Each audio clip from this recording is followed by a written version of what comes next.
In this iPad tutorial, we're going to take a look at how to use Pages out of the iWorks suite to insert a background image so that we can input text over the top.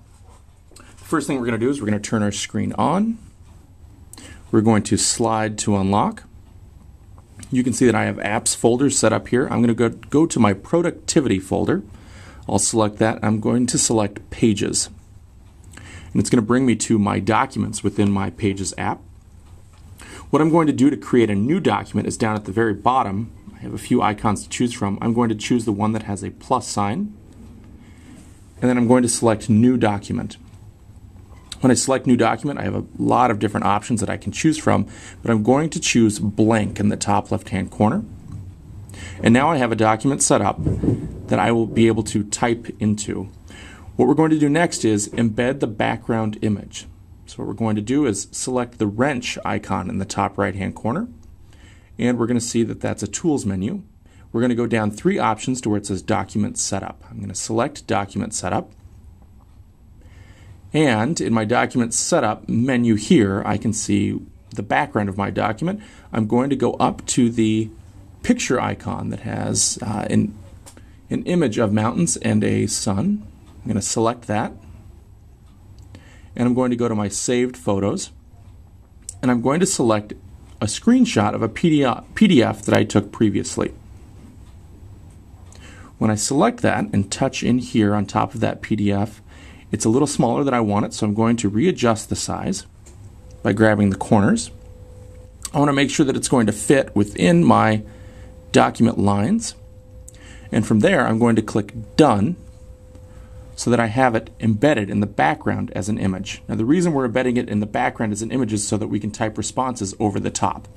So now by touching in this image anywhere on the screen, it's going to bring up a flashing cursor. I'm going to hit return to come down to the name line, and I'm going to space over to input my name. So I'll put my name in there. For now, I'm going to skip the date. I'm going to hit return and come down to question number 1, where I will hit the space repeatedly to get over. And we're going to be responding to number 1 that says the community worker we chose is, and I'm going to put a police officer.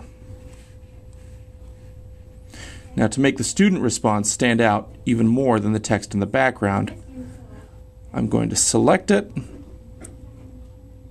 and I'm going to highlight it, and then I'm going to go up here to my text editing menu. I'm going to select text options down at the bottom. I'm going to change the color here to a brighter red so that it's much clearer. I'm also going to bold that so it's a little easier to see.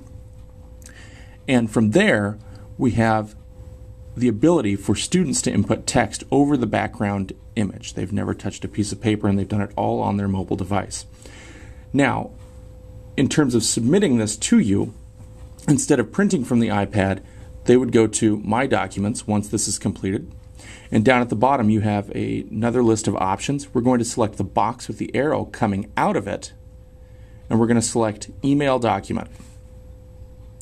Then we have a choice. We can send it out as a Pages document, a PDF document, or a Word document. For now, I'm going to send it out as a PDF document since it's complete.